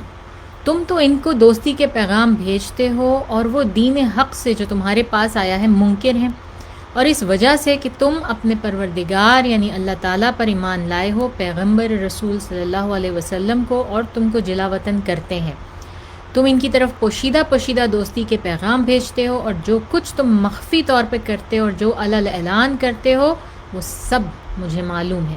اور جو کوئی تم میں سے ایسا کرے گا وہ سیدھے رستے سے بھٹک گئے. اب اللہ تعالیٰ نے جو ہے نا وہ یہ کلیئر آیت نازل فرمائی. اگلی آیتیں بھی ہم دیکھ لیتے ہیں بہتر کانٹیکسٹ کے لیے. آیت نمبر 2 کا ترجمہ ہے اگر یہ کافر تم پر قدرت پالیں تو تمہارے دشمن ہو جائیں اور ایذا کے لیے تم پر ہاتھ بھی چلائیں اور زبانیں بھی، اور یہ چاہتے ہیں کہ تم کسی طرح سے کافر ہو جاؤ. اور پھر نمبر 3 ہے قیامت کے دن نہ تمہارے رشتے ناتے کام آئیں گے اور نہ اولاد. اس روز وہی تم میں فیصلہ کرے گا اور جو کچھ تم کرتے ہو اللہ اس کو دیکھتا ہے. تو اللہ تعالیٰ نے بڑی خوبصورتی سے نہ صرف کہ تمام مؤمنین کو، نہ صرف یہ کہ حاطب بن ابی بلتع کو جو بتا دیا کہ وہ جو کرنے جا رہے تھے وہ کتنی بڑی بے وقوفی تھی، بلکہ اس کے آگے کی چیزیں بھی بتا دیں کہ بے شک تم یہ سب کر بھی لوگے نا، جس وقت تم ان کے ہاتھ لگ گئے انہوں نے کچھ نہیں دیکھنی، انہوں نے تمہارا کوئی احسان نہیں دیکھنا، انہوں نے اس وقت باز نہیں آنا، یا تو تم خود کافر نہ ہو جاؤ یا وہ تم سے پورا بدلہ نہ لے لیں، تمہیں ہر طرح کی تکلیف نہ پہنچا دیں. اور پھر اللہ تعالیٰ نے خود ہی اللہ تعالیٰ یاد بھی کراتے ہیں کہ یہ جو رشتے ناتے اولاد اور جو کچھ جن کی خاطر جن کی محبت میں تم نے یہ خیانت انجام دی ہے نا، یہ تمہارے کچھ کام نہیں آنے والے. جب اللہ کے سامنے کھڑے ہوگے اور اللہ تعالیٰ کے سوالوں کے جواب دینے ہیں تو اس روز تو صرف وہی ہے جس نے فیصلہ کرنا ہے. اس وقت کسی نے آ کے تمہارے بہاف کے اوپر جو ہے نا وہ اللہ تعالیٰ سے نہ ہی بحث مباحثہ کرنا ہے، نہ ہی کوئی تمہارے گناہ تم لے لے گا، تم سے شیئر کر لے گا، کچھ نہیں. فیصلہ صرف تمہارے اور اللہ کے بیچ میں ہونا ہے، اللہ تعالیٰ کرنے والا فیصلہ. تو یہ سورہ ممتحنہ کی اب جب آپ کبھی دوبارہ سورہ ممتحنہ پڑھیں تو آپ یہ واقعہ یاد کیجیے گا حاطب بن ابی بلتع کا، بلکہ جا کے پڑھیں اور دیکھیں، اور پھر دیکھیں آپ کو قرآن کتنا پیارا سمجھ میں آتا ہے کہ کتنا امپورٹنٹ ہے قرآن میں پیچھے کا اس کا جو ہے وہ ایک کمپلیٹ کانٹیکسٹ کو سمجھنا کتنا جو ہے وہ ہے. اب بات یہ ہے کہ اس کہانی میں بہت سارے بینیفٹس ہیں جو کہ میں چاہتی ہوں کہ ہم آج کے سیشن میں مکمل کر لیں، اور اگلے ہفتے ہم پھر مزید اس چیز میں ڈائیو ان کریں کہ فتح مکہ کس طرح شروع ہوتا ہے. تو بہت سارے اس میں فقہی معلومات پوشیدہ ہے، فقہی مسائل کا حل ہے. سب سے پہلی بات تو یہ کہ اللہ تعالیٰ کی انفینٹ نالج، کہ علم الغیب صرف اللہ تعالیٰ کے پاس ہے، اور جتنا چاہتے ہیں جس کو چاہتے ہیں وہ دیتے ہیں. رسول صلی اللہ علیہ وسلم کے پاس بھی انکنڈیشنل علم الغیب موجود نہیں تھا، وہی تھا جو کہ رسول اللہ صلی اللہ علیہ وسلم کو اللہ تعالیٰ دیتے رہتے تھے آن اینڈ آف. اور پھر دوسری چیز دعا کی اہمیت، کہ رسول صلی اللہ علیہ وسلم نے دعا کی تھی کہ میرے پلانز کو جو ہے وہ مخفی رکھا جائے، وہ دشمن پر آشکار نہ ہوں، اور اللہ تعالیٰ نے ان کو مخفی رکھا، اور اسی ضمن میں ان کو جو ہے وہ حاطب رضی اللہ عنہ کا پول کھول دیا. اور پھر یہ کہ اللہ تعالیٰ چاہتے تو کسی بھی طرح سے وہ تباہی کر سکتے تھے، اللہ تعالیٰ چاہتے تو مطلب اس عورت کے اوپر اور قافلے کے اوپر ایک آسمانی بجلی گرتی وہ وہیں پہ ختم ہو جاتے. لیکن اللہ تعالیٰ کو بعض اوقات اس چیز کو جو ہے وہ دکھانا ہوتا ہے، شو کرنا ہوتا ہے، اپنی طاقت بھی شو کرنی ہوتی ہے، اور یہ بھی دکھانا ہوتا ہے کہ مسلمانوں کی اپنی پلاننگ، آپ کی اپنی پلاننگ اور آپ کا اپنا زور بازو اور جو کچھ آپ کر سکتے ہیں وہ کتنا امپورٹنٹ ہے، کہ پہلے آپ وہ کام کریں گے. Tie your camel first and دین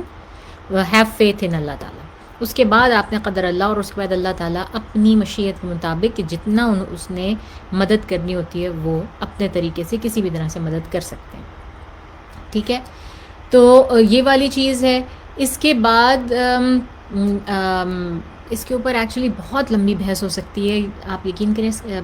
اس واقعے کے اوپر نا پورے سیشن الگ الگ، ایک پورا سیشن جو ہے نا وہ کئی گھنٹوں پہ مشتمل کیا جا سکتا ہے. اس میں اتنے فقہی بینیفٹس موجود ہیں. میں تو آپ کو بہت تیزی کے ساتھ جو ہے وہ پوائنٹس میں بتا رہی ہوں. تو اب فقہی کتابوں میں یہ بھی ہے کہ ایون کیا کسی شخص کی ٹریچری بھی معاف کی جا سکتی ہے. تو ایسا جو ہے وہ ایسا کیسے ہو سکتا ہے کہ کسی شخص کی ٹریچری کو معاف کیا جا سکے. تو اور اس کے اوپر اسکالرز نے بڑے آرگیومنٹس کیے ہیں اور اپنے اپنے دلائل دیے ہیں، اور ہر طرف کے اسکالرس کے جو دلائل ہیں وہ بڑے امپورٹنٹ ہیں، بڑے مضبوط ہیں، کہ ہاں کس موقع پر جو ہے وہ کسی ایسے ٹریچرس بندے کو بھی معاف کیا جا سکتا ہے یا اس کی سزا میں کمی کی جا سکتی ہے. تو اس میں بہت لوگوں کے دلائل موجود ہیں جس کے بارے میں ہم تھوڑا سا ابھی 1-2 منٹ میں بات کرتے ہیں. کہ اچھا، اور اس کے علاوہ ایک اور پوائنٹ یہ ہے، چھٹا پوائنٹ، یہ 5th پوائنٹ کے اوپر ہم نے دوبارہ آنا ہے. یہ جو 6 پوائنٹ ہے کہ جو صحابہ کرام ہیں وہ بھی ہیومنز ہیں، وہ کوئی آؤٹ آف دا آرڈنری یا سپر ہیومن بینگز نہیں ہیں. ان کا بھی ساتھ ساتھ تزکیہ ہو رہا ہے اور چل رہا ہے کہ وہ غلطیوں میں بھی پڑ جاتے ہیں، وہ گناہوں میں بھی پڑ جاتے ہیں، اور پھر وہ اپنی حد سے تھوڑا سا باہر بھی نکل جاتے ہیں، بحث مباحثے میں بھی پڑ جاتے ہیں، جیسے ہم نے حضرت عمر رضی اللہ تعالیٰ عنہ کو دیکھا. تو یہ سب کے سب انتہائی ہیومن نیچر رکھتے ہیں سارا کچھ، اور یہ ہمارے لیے سیکھنے کی چیز ہے کہ جب وہ اتنے جو بہترین قوم جس کو اللہ تعالیٰ نے کہا کہ دنیا میں بہترین قوم جو گزری وہ رسول صلی اللہ علیہ وسلم اور ان کے صحابہ کرام کی ہے، تو وہ بھی جب اگر ایررز میں اور غلطیوں میں پڑ سکتے ہیں تو ہم کیا چیز ہیں. اور یہ ہمارے لیے ایک بڑی ہوپ فل چیز بھی ہے کہ اللہ تعالیٰ جب انہیں معاف کر سکتا ہے، جب اللہ تعالیٰ انہیں کافر نہیں کہہ رہا، تو پھر ہمارے لیے بھی بڑی ہوپ فل بات ہے کہ ہم بھی ان سے اگر معافی مانگتے رہیں، اللہ تعالیٰ سے مغفرت طلب کرتے رہیں، تو اللہ کا لاکھ لاکھ شکر ہے کہ ہمارے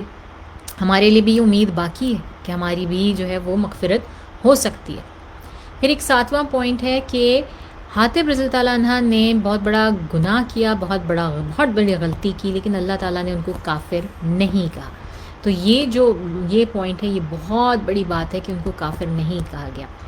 رسول صلی اللہ علیہ وسلم کی نیچر ہم دیکھتے ہیں رحمت للعالمین، کہ ان کے سامنے جیسے ہی سب کچھ ان کے سامنے اس وقت حاطب رضی اللہ تعالیٰ عنہ کی نیت واضح ہو گئی، اللہ تعالیٰ نے ان کو بتا دیا، اس کے بعد انہوں نے ان کو فوری طور پہ معاف کر دیا، ان کے خلاف کوئی بغض کچھ نہیں رکھا. نہ صرف یہ بلکہ تمام مسلمانوں کو حکم دیا کہ کوئی ان کے خلاف بات نہیں کرے گا. اور ہم دیکھتے ہیں کہ 22 سال اس کے بعد حاطب بن ابی بلتہ زندہ رہتے ہیں، اور ان کا ایک مسلمانوں میں مقام رہتا ہے. کوئی ان کو اس بات کا تانا نہیں دے رہا، کوئی ان کو اس بات کے اوپر بار بار رپیٹ نہیں کر رہا تم نے فلانی دفعہ میں جو ہے وہ یہ کیا تھا اور یہ کیا تھا، اور تم تو ایسے ہو اور تم تو ویسے ہو، یا تم تو کافر ہو گئے تھے اور تم مسلمانوں کے اس میں سے نکل گئے تھے. ایسا کچھ نہیں ہو رہا. یہ بات سیکھنے کی ہے. یہ ہمارا یہ کامن ایرر ہے جس میں ہم سارے لوگ جو ہے نا وہ بہت زیادہ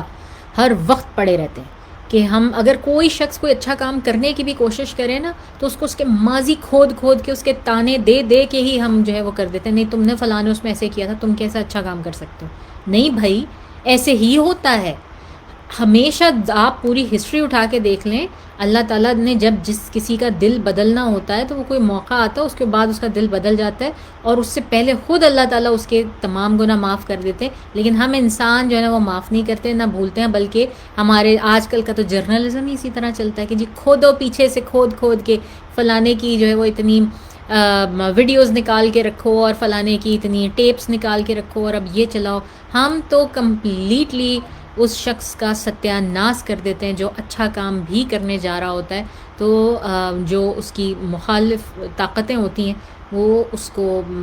اسی چیز میں اس ایڈ ہومنم فیلسی میں پڑ جاتے ہیں بری طرح سے. تو وہ والی چیز ہے، اور وہ ہم دیکھتے ہیں کہ وہ بھی ہمیں نہیں ملتا یہاں پر اس قصے میں. اس کے بعد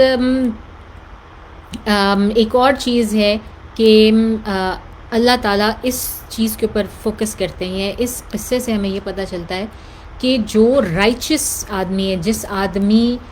کے بارے میں یہ اسٹیبلش ہے کہ ہاں یہ اچھا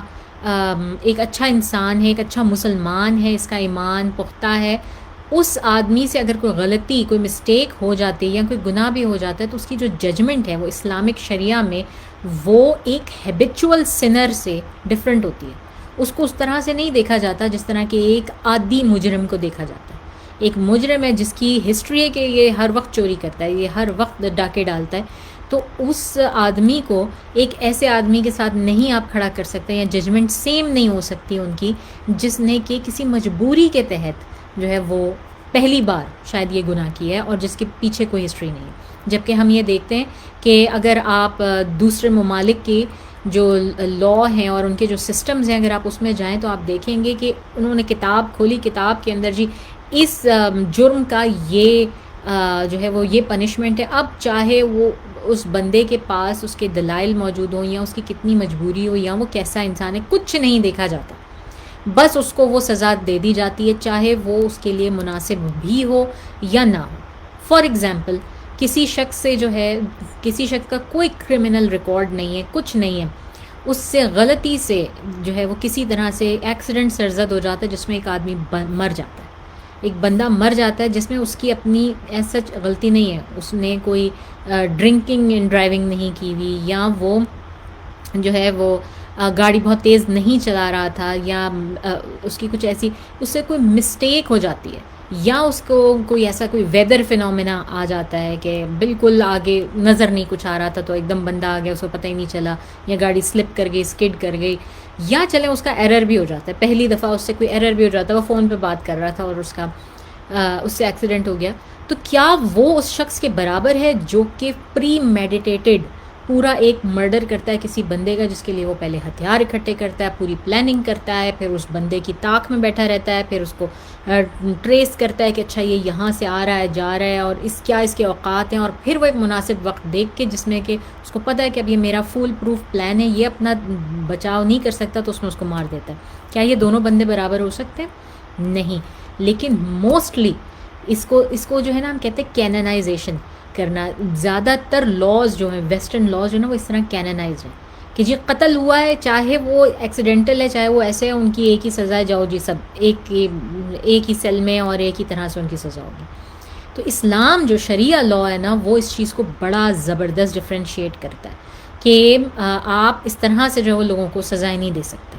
آپ کو اس بندے کی ہسٹری بھی پتہ ہونی چاہیے، کہ اس کا کیریکٹر بھی پتہ ہونا چاہیے، کہ اس کی کیا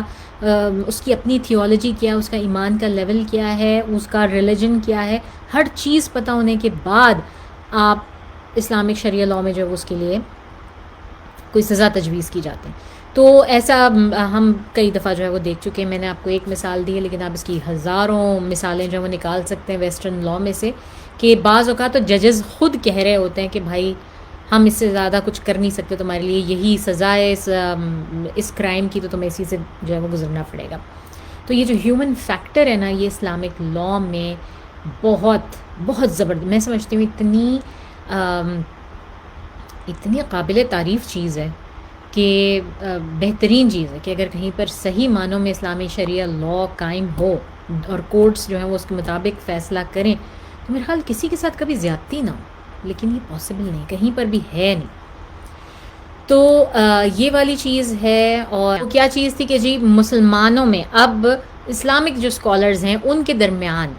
یہ اس بات کا ہے کہ کس وقت اس ٹریزن کی سزا جو ہے وہ معاف کی جا سکتی ہے، ورنہ ٹریزن کی سزا موت ہے، کس وقت معاف کی جا سکتی ہے. اب اس کے بارے میں کئی اوپینینز ہیں، اور اسکالرز جو ہے نا وہ ڈفرینٹ گروپس میں بٹے ہوئے ہیں کہ بھائی ہم یہ سمجھتے ہیں، ہم یہ سمجھتے ہیں، ہم یہ سمجھتے ہیں. جو پہلا اوپینین ہے نا وہ بہت اسٹرکٹ ہے، اور اس کے مطابق ایسا ہے کہ کوئی بھی شخص وہ اگر مسلمانوں کے خلاف کسی کافر قوم کی، کسی بھی ویسٹرن سویلائزیشن کی کافر قوم کی، کسی کی بھی مدد کرتا ہے کسی بھی حوالے سے، تو وہ کافر ہے، وہ مسلمان، وہ out of the fold of Islam ہے. اور وہ اس کے بارے میں پرائمری ایویڈنس کیا دیتے ہیں؟ اس کے بارے میں پرائمری ایویڈنس جو ہے وہ سورہ مائدہ سے دیتے ہیں. سورہ مائدہ کی ورس نمبر 51 ہے. یا ایھا الذین آمنوا لا تتخذوا، یہاں سے شروع ہوتی ہے، اور اس کا مطلب ہے اے ایمان والو، یہود اور نصارہ کو دوست نہ بناؤ، یہ ایک دوسرے کے دوست ہیں، اور جو شخص تم میں سے ان کو دوست بنائے گا وہ بھی انہی میں سے شمار ہوگا، بے شک اللہ ظالم لوگوں کو ہدایت نہیں دیتا. یہ جو اس میں لائن ہے نا کہ اگر تم نے، جو شخص ان کو دوست بنائے گا وہ انہی میں سے شمار ہوگا، اس کا مطلب ہے کہ آپ بھی وہی کفر کریں گے جو وہ کر رہے تھے. تو یہ والے اسکالرز کی جو کریڈ ہے، یہ اس آیت کو جو ہے وہ اپنا حکم، اس آیت سے اپنا حکم لیتے ہیں، جس میں کوئی حرج نہیں ہے اور ٹھیک بھی ہے کہ وہ اسی میں سے شمار ہوگا اور وہ اس دائرہ اسلام سے خارج ہو جائے گا. ٹھیک ہے. اور اس میں چاہے وہ شخص جو ہے وہ کسی بھی طرح سے مدد کرے ان کی، چاہے وہ اپنے ایکشنز کے ساتھ، چاہے اپنی باڈی سے، ان کے ساتھ جا کے بنفس النفیس مسلمانوں کے خلاف لڑ رہا ہے، ان کو کوئی انفارمیشن پہنچا رہا ہے یا کچھ بھی، وہ ایک مشرک کے اس پر آ جائے گا پیڈسٹل کے اوپر، کہ جس طرح کہ وہ کسی اور خدا کی عبادت کر رہا ہے. تو یہ جو کریڈ ہے یہ زیادہ تر نجدی اسکالرز جو ہیں ان کی کریڈ ہے، جس میں سب سے ٹاپ پر آتے ہیں شیخ محمد بن عبد الوہاب، وہ ہیں. تو اور جو لیٹر اسکالرز جو کہ نجدی دعویٰ کے لیے مشہور ہیں، وہ سب کے سب اس بینر کے نیچے آتے ہیں، جو کہ یہی کہتے ہیں. اگر ہم ان کی کتابیں دیکھیں، ان کی ایک مشہور کتاب ہے النواقض العشرہ، یعنی کہ 10 وہ بڑے گناہ جن سے کہ انسان اسلام سے خارج ہو جاتا ہے. ان میں سے وہ ایک گناہ جو ہے وہ یہ بتاتے ہیں کہ آپ کسی بھی طرح سے کفار کی جو وہ ایڈ کریں، مدد کریں مسلمانوں کے خلاف، جس سے مسلمانوں کو کوئی نقصان پہنچ رہا ہے، آپ بیسیکلی کفر کے لیول پر چلے جاتے ہیں. جو دوسرا اوپینین ہے اس کے مطابق یہ ہے کہ اگر اللہ چاہیں تو وہ ایکسکیوز کر سکتے ہیں، ٹھیک ہے، وہ معاف کر سکتے ہیں، اور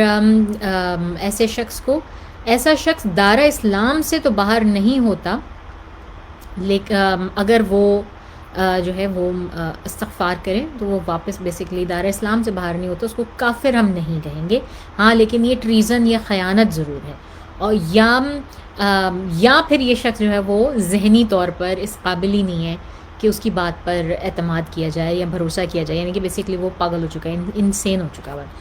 تو یہ پوزیشن بڑی ہارش ہے، لیکن بہت سارے ایسے اسکالرز ہیں جو کہ وہ اس پوزیشن کے اوپر بیٹھے ہیں اور وہ کہتے ہیں کہ نہیں، یہ ہماری پوزیشن ہے. اور ان میں سے ایک جو میجر اسکالر، جو ہم بہت دور کی، جسے کہتے ہیں نا کہ اس میں نہیں جاتے، اگر ہم بہت دور کی ایگزامپل میں نہ جائیں، تو وہ مصری ایک اسکالر تھے جنہوں نے جو ہے نا وہ شیخ احمد شاکر رحیم اللہ،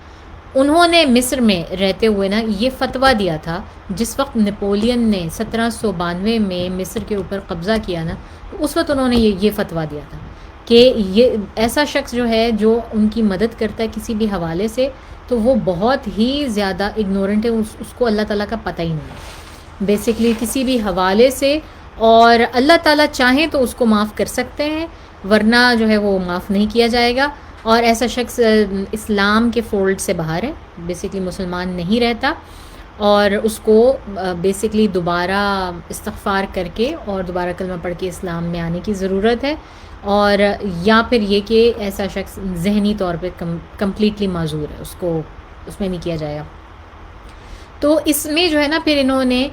2 لیولز بھی دیے، ایک کو کہا تولی، ایک کو کہا مولا. تو تولی جو ہے نا بیسیکلی وہ ایک ہائر لیول ہے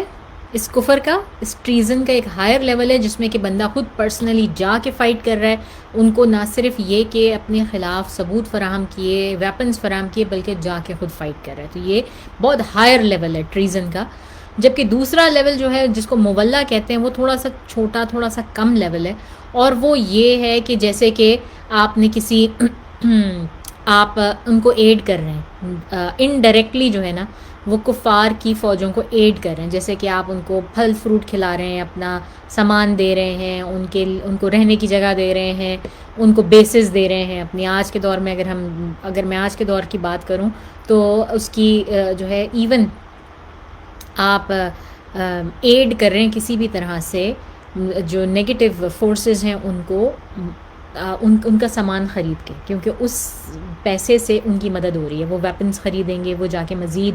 چڑھائیاں کریں گے مسلمانوں کے اوپر. تو وہ کام آپ کر رہے ہیں. آپ ان کو اپنی بیسز، ایئر بیسز دے رہے ہیں، آپ ان کو اپنی ملک میں جگہ دے رہے ہیں کفار کو کہ وہاں سے بیٹھ کے دوسرے مسلمان ملکوں کے اوپر جو ہے وہ حملے کریں. اور یہاں آپ ان کو اپنی گراؤنڈ فورس پرووائڈ کر رہے ہیں کہ جائیں جی آپ ہماری فورس لے لیں اور یہ آپ کے بہاف پہ ماریں گی ان کو. تو یہ بڑی ویلڈ جسے کہتے ہیں ایگزامپلز ہیں آج کے دور کی، جو ہم دیکھتے ہیں کہ یہ تولی میں آتی ہیں یا یہ مولا میں آتی ہیں. تو بہرحال یہ سیکنڈ اوپینین تھا اسکالرس کا. اور پھر جو تھرڈ اوپینین ہے وہ بیسکلی یہ ہے کہ اگر کوئی شخص مدد کرتا ہے کسی آرمی کی پرسنل ریزنز کی وجہ سے، کہ جس میں کہ اس کے اپنے پرسنل ریزنز شامل تھے، جس طرح کہ ہم نے حاطب بن ابی بلتع کو دیکھا، یا اس کو بائی فورس کروایا جاتا ہے. ایسا بھی تو ہو سکتا ہے نا کہ کسی شخص کی فیملی کو یرغمال بنایا ہوا ہو نیگیٹو فورسز نے، اور وہ اس کو مجبور کریں کہ تم نے یہ کام کرنا ہے ہمارے لیے، ٹھیک ہے. اور یا اس کو اپنی جان کا خطرہ ہے، یا اپنی فیملی کی جان کا خطرہ ہے، یا XYZ کچھ بھی ہو سکتا ہے. تو ایسی صورت میں کہ وہ مجبور ہے، اس کا دل اور ایمان اس طرف نہیں جھکتا، لیکن جو ہے اس کو کرنے پر مجبور ہے. جس طرح ہم عمار بن یاسر رضی اللہ تعالیٰ عنہ کے اس میں بھی دیکھتے ہیں قصے میں کہ انہوں نے کفر کا کلمہ کہا اپنی جان بچانے کے لیے. ان کے سامنے ان کے والدین کی جو ہے وہ اتنی بری طرح سے شہادت ہوئی. تو رسول صلی اللہ علیہ وسلم نے ان سے بھی پوچھا کہ تم اپنا دل کس طرح کا پاتے ہو؟ تو عمار بن یاسر نے کہا میرا دل ویسے کا ویسے ہی ہے، میں مسلمان ہوں، میرا دل ایمان کے اوپر ہے. تو رسول صلی اللہ علیہ وسلم نے کہا خلی ولی، پھر اگر وہ دوبارہ پلٹیں تو تم بھی پلٹ جانا، کوئی مسئلہ نہیں. تو ایسی صورت میں جو ہے وہ ان کو معاف کر دینا جائز ہے. مگر بات وہی ہے کہ کیا ایک عام انسان کسی کی نیت دیکھ سکتا ہے؟ اگر تو پروف ہو جائے تو ٹھیک ہے، ورنہ یہ ایک اسپیشل کیس تھا جس میں کہ رسول اللہ صلی اللہ علیہ وسلم کو ان کی نیت کے بارے میں بھی بتا دیا گیا تھا. اللہ تعالیٰ نے ان کی نیت کے بارے میں بتا دیا تھا، اس وجہ سے انہوں نے ان کو معاف فرما دیا. تو جناب مجھے امید ہے کہ آپ نے بھی کچھ سیکھا ہوگا اس پورے قصے سے، اور اس کے بینیفٹس جو میں نے آپ کو بیان کی، اور امید ہے کہ آپ کو سمجھ میں آیا ہوگا کچھ نہ کچھ. مجھے ضرور اپنی آراء سے جو ہے نا وہ بتایا کریں، کامنٹس کیا کریں، یا اگر آپ کی کوئی کویسچنز ہوں تو وہ بھی پوچھا کریں، تاکہ میں اپنے آپ کو مزید بہتر کر سکوں جس چیز میں بھی میری کمزوری ہے. اور امید ہے کہ آپ کو کچھ سمجھ آیا ہوگا. تو اگلے ہفتے ہم انشاءاللہ اس کے بعد کنٹینیو کریں گے کہ اس کے بعد کیا واقعات پیش آتے ہیں، اور ہم ڈائریکٹلی ڈائیو ان کر رہے ہوں گے فتح مکہ کے اندر. تو مت بھولیے گا، ضرور جو ہے وہ دیکھیے گا نیکسٹ پارٹ. اور ان پارٹس کو پلیز یوٹیوب چینل کے اوپر ضرور آپ جا کے دیکھیں، کیونکہ اس پہ میں اپنی جو غلطیاں تھوڑی بہت مجھے نظر آتی ہیں لیٹر آن میں ان کو ریموو کر کے اس کے اوپر ڈالتی ہوں. لائیو سیشن میں کوئی بھی غلطی ہو سکتی ہے، اس کا کچھ نہیں کہا جا سکتا. تو اس لیے میں سب کو کہتی ہوں کہ پلیز یوٹیوب پہ جا کے ضرور دیکھیں، اس کو لائک، سبسکرائب اور شیئر ضرور کریں اپنے جاننے والوں کے ساتھ، ایسے لوگوں کے ساتھ اسپیشلی جو کہ کتابیں نہیں پڑھ سکتے. جیسے کہ میرے ابو تھے، وہ کلینکلی بلائنڈ تھے. تو آپ پلیز ایسے لوگوں کے ساتھ، اپنے گھر کے بڑوں کے ساتھ ضرور شیئر کریں کہ وہ یہ سن سکیں اور اس سے فائدہ اٹھا سکیں. تو اب تک کے لیے اتنا ہی. وآخر دعوانا ان الحمد للہ رب العالمین. سبحانک اللہم نشہد ان لا الہ الا انت نستغفرک ونتوب الیک. السلام علیکم ورحمۃ اللہ وبرکاتہ.